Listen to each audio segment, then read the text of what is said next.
Out of the dozen or so properties that I help inspect, there wasn't a single building I dreaded more than this place. It had been well over 2 years since I had been called to the Hollyway Apartments. It was an old sort of refurbished 3-story building, deep in western downtown, among the other derelict, half-abandoned high-rises. It was a somewhat urgent call from the manager of that property. A tenant had skipped out on rent for the month and refused to answer his phone, email, or even the door. Apparently, he had changed the lock at some point or added a new one on. Either way, the manager couldn't get in, and the neighbors had filed complaints. Smell complaints, noise complaints. Even from the tenants above and below him on the first and third floor had something to say. Like always, the manager didn't want to get the police involved yet, so me and another inspector got called in to deal with it and see if the police were necessary. I've worked with the guy before. George was his name. I could already make out his distinguishable blue Camry parked beside the towering building. This building was old, one of our oldest. Light tan brickwork covered most of the building, coated in decades of dark water stains emanating from each window or gutter. Barely 6 o'clock and already the sun was well behind the horizon. In the looming darkness, I could see each window above. The interior light silhouetting whatever unique makeshift curtains the tenants had put up. Mostly the easily recognizable dipshade of a thin bedsheet held up with thumbtacks. I had parked across from George. The stocky, balding man was waiting in the driver's seat, leaning deep into his phone before realizing that I had shown up. About time you showed up," he said in his usual agitated nervousness. "Hey, 6 o'clock traffic. It's terrible this side of town." "Yeah, well, at least we don't have to deal with it after we get this over with." He finished, typing something out on his phone before pocketing it. "Why are we even down here? Don't they call the police for things like these?" George said as we made our way to the building's main entrance. The original coloring on the surface-level walls was hardly discernible anymore, caked in a dark brown soot. "I already asked about it and the manager is clear. He doesn't want police involved if he can help it," I said. "Oh, so we work for this guy now." "Look, we just gotta ask a few questions, crack open the door and figure out what happened. The guy probably just ditched town. You know the types who live in these places." "Oh, and what about the smell then? They told you about the complaints, right? Even the people on the 3rd floor were complaining about the smells, the noises. Manager said they stopped a few days ago. Besides, if it's anything other than a month's worth of rotting food, then we'll have every reason to call the cops no matter what this guy says." We made it to the front door. The awning was tattered and stained. One of the doors had been spray-painted utility markings covering the glass and was obviously in no state to open. Both sides of the double-glass door were dark and clouded, and the inside wasn't much better. Unlike a lot of other low-income apartments, this one actually had a lobby, an underused relic of its past, but still a lobby. The original ceiling had been replaced with drop tiles, covered in dark water stains, some of them missing or knocked out of place. Furniture had been taken out, but dark spots stained the vinyl flooring where they sat for God knows how long. A single light was turned on throughout the entire lobby floor, and the back office behind the reception desk. Donald, the owner of this building, sat hunched over his phone and a stack of papers, looking up at us almost in a fight-or-flight reaction once he had heard the front door open. "Oh," he took a breath before standing up. "You boys are finally here." He reached out, shook both our hands before frantically searching his desk for something. Here we go." He produced a small piece of paper and handed it to George. "That's the apartment number, 2B5, and the numbers of the neighbors who made the complaints on the same floor." "When did the complaints start?" I asked. The fat man shrugged. "You'll have to ask the neighbors." You didn't report the complaints to this office, George said. I don't report complaints to the office. They go straight to the office. The office didn't say anything to me, he continued.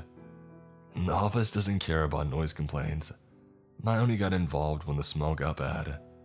But then the smell went away. Problem solved. But then he was late with the rent.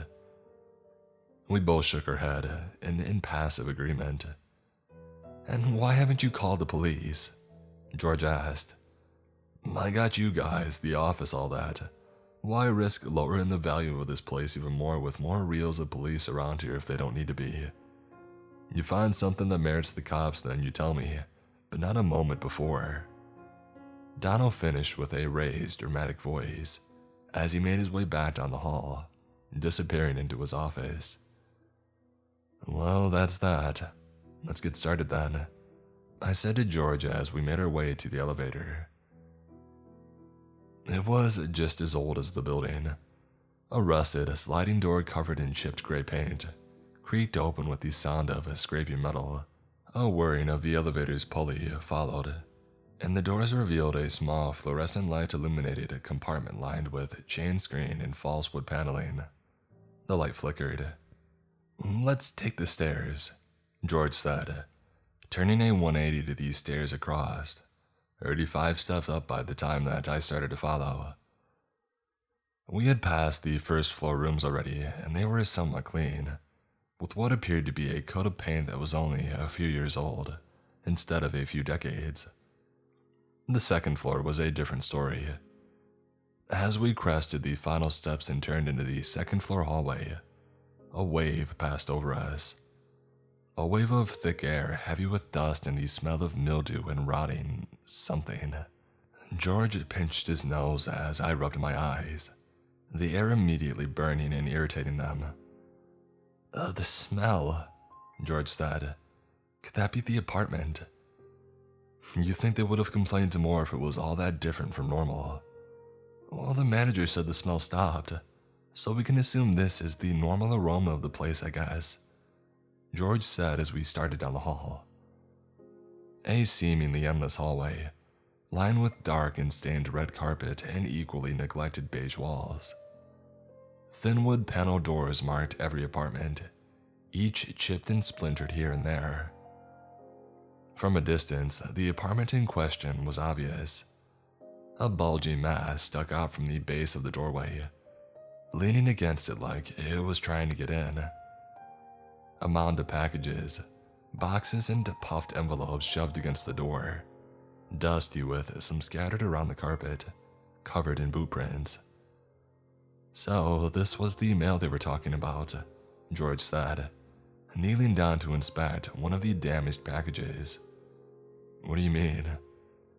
In his original message, Donald said the tenant had a lot of mail piling up at the front. Eventually got sick of it and just had the custodians dump it here. Are there dates on any of them? I asked. No, but look at this. George picked up a cheap, chalky cardboard box and showed me the label. It was some kind of foreign language, Chinese, I think. The only thing that was in English on any of the packages was the address of the building. See, this one too. He handed me another. A heavy envelope, this one labeled entirely in Russian. They all look like this, everything. No English labels, no commercial packaging, nothing. George said as he dramatically sifted through the packages, checking as many as he could. You don't think it's... I asked, trying to feel the contents of the envelope without opening it. George looked at me for a second, pondering the possibility of it. No, no one's that stupid. Plus, they're too big and too heavy. Well, maybe we should open one. As me and George considered the idea, a door opened across from us. One of the neighbors.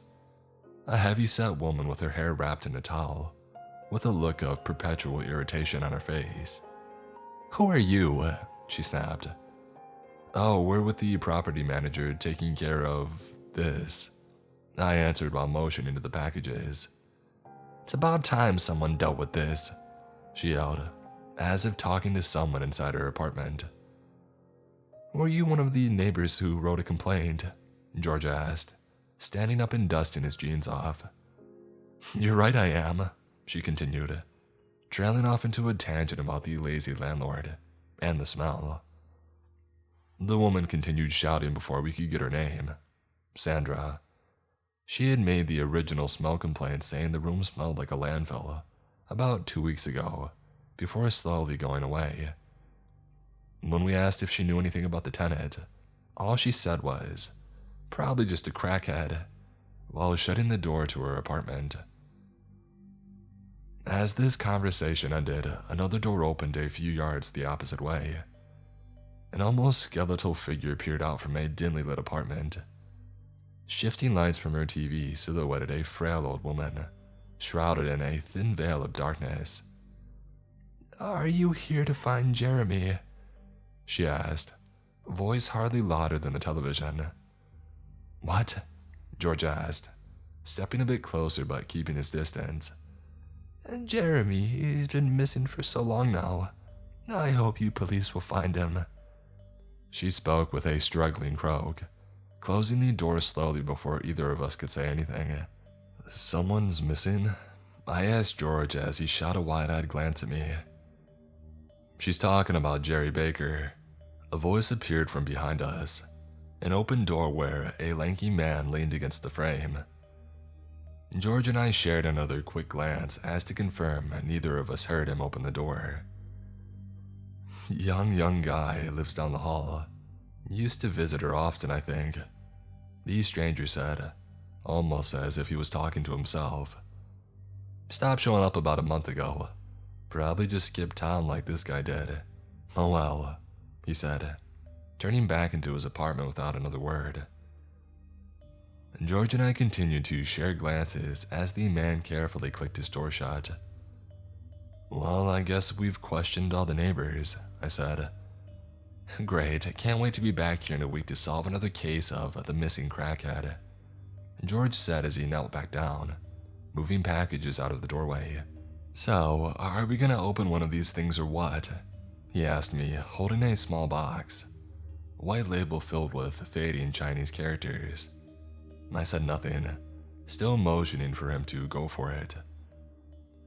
George cut the tape with a small pocket knife carefully, pulling the contents out as to not damage anything. A long skin-colored object sat in a cloudy plastic bag. George squished it a bit before tearing the plastic open and holding out the thing inside. A foot? He said, perplexed. Part of one, I think. George held it closer to me. It obviously wasn't a real foot. It was hard and squishy at the same time with a bit of shininess, silicone plastics, some kind of prosthetic or something. George quickly picked up and tore open another package. Same thing. A set of 3 fake fingers this time. There's no way every single one of these packages is a fake body part, George said, exasperated. Let's just get these packages out of the way and get inside so we can get this thing over with, I said, stopping George from reaching for another package. Right, help me move these, he said, the two of us scooting and kicking the boxes away from the door until it was clear enough. Try the key, I said, and George took the apartment key from his pocket and tried the lock. The lock released. The door opened. A chain stopped at a few inches in. Hey, look out, it's just a chain, I said, slowly pressing my shoulder into the door, pulling out a flathead and reaching around inside until I could slide the chain lock off the latch. Immediately, a wave of air hit us, air that was different from the musty hallway. A familiar scent of an old dumpster, the light aroma of rotting meat, and fresh air. It stung, but it was fresh air compared to the rest of this place. George and I placed on light, breathing respirators before opening the door completely. Inside was confined with oppressive darkness, save for the timid glow of a single street lamp emanating from outside the apartment's only window. An open window. A broken open window. A gust of cool air passed and the drab curtains fluttered a bit. a sudden billow of freezing air forcing itself into the room. Small shards of broken glass littered the floor, reflecting the light of that street lamp, glittering as I moved into the room. Darkness covered and silhouetted everything. Nothing was identifiable in it. Every inch of the table or counter space, every crevice or corner, everything was filled with some ambiguous mass. I slid my boots across the floor, moving anything out of the way while feeling for a light switch. Flick. Nothing. George closed the door as I toyed with the light switch, but as the door closed and the light of the hallway disappeared, I realized I couldn't see any other lights in the room whatsoever. Not even these small LEDs on a TV or coffee maker. It was completely black, overlain with a weak orange hue of the dying alley lamp just outside of the window. Nothing? George asked me. It seems like the power's out, I said, starting to search my pockets for a small flashlight. Well, the manager can't do that. He didn't shut it off. No, but somebody did. I turned the small, weak flashlight on. George pulled out his as well. We should just get the heck out of here and call the cops already, George said, mostly to himself. The flashlight seemed only to illuminate the dust and debris that filled the air around them. A thick, dusty fog filling the whole room, blocking out light and blurring my vision as we started to scan the surroundings. A picture of the room started to form. There were things everywhere. Every inch of counter and table space was filled with wrappers, tools, and notes and pictures. The floor was littered with packaging, large black garbage bags shoved into each corner, packing wrappers spilling out of them. Stains covered everything, dark stains. The peeling laminate countertop was caked in a thick layer of something dark. Hey, get in here quick, George said from across the room. I switched my gaze over to him. He was starting into another room, maybe the bedroom. Flashlight was fixed on something. What is it? George didn't answer. He simply stepped aside, trying not to gag. It was a body. A body that hardly smelled or looked like a body anymore. I'm telling the manager to get the dang cops, George mumbled, ducking back into the kitchen, leaving me to stare at this corpse alone. The dim light and dusty air didn't allow me to get a close enough look at it, but I could tell even from a distance that this body wasn't decayed. It was eaten. Its face was gone. Only bone was left in the arms. Both legs were gone, and it seemed like it was disemboweled. But it looked empty, hollowed out. George made his way back as I started to scan the rest of the room. There were multiple dining tables against the wall, set up like operating tables. Holes cut in the edges where restraints hung. A large strap in the upper corner, where I assume a neck would be. What the heck was this nutjob doing in here? And is that him? George quipped, staring at the same table I was, trying not to glimpse the corpse again. The body parts, the prosthetics, I said. You don't think? I looked at George. George was looking at something else, staring at something else. Look at this one, he said, moving to a table at the other end of the room, tipped over, splintered, restraints snapped off. A large stain covered the entire thing, the unmistakable deep red that grew darker towards the center. George moved without saying a word, jogging out of the room quickly like he was onto something. Hey, did you talk to the manager?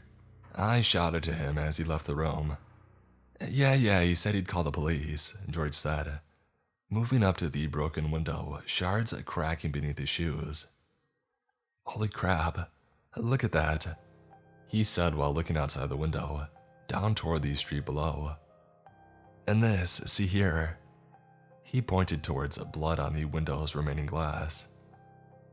I looked outside the window to see a distinguishable stain across the pavement, dark and dried, but there wasn't a body.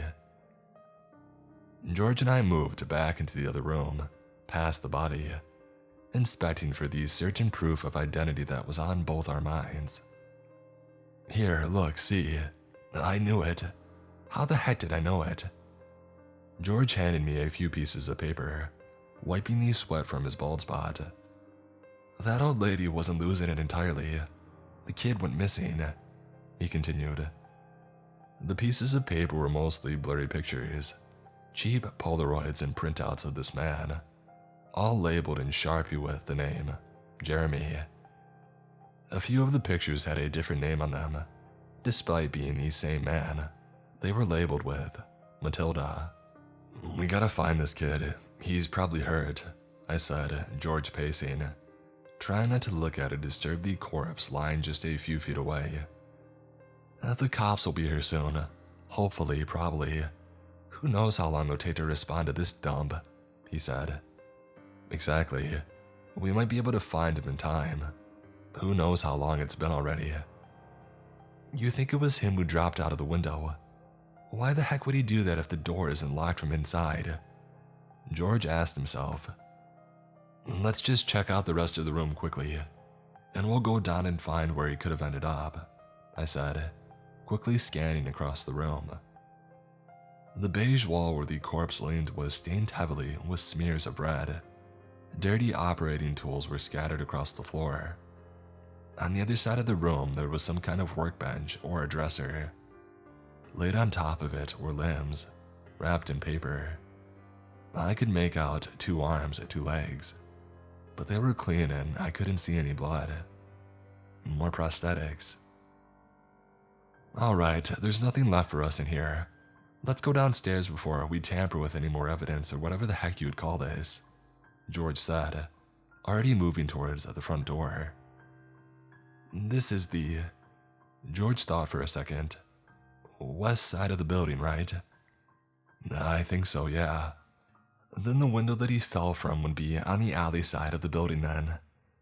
George said as we made our way out of the second floor hallway, down the stairs and into the lobby.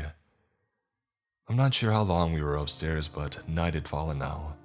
The lobby was dark and empty. Wind and the sound of distant traffic filled the empty void as we stepped outside. A few street lamps piercing the oppressive darkness and the empty roads. The alleyway was long. A narrow stretch sat between the apartments and some kind of abandoned office building or warehouse. Both buildings towered 3 stories high. A single flickering street lamp between the two served to illuminate the alley.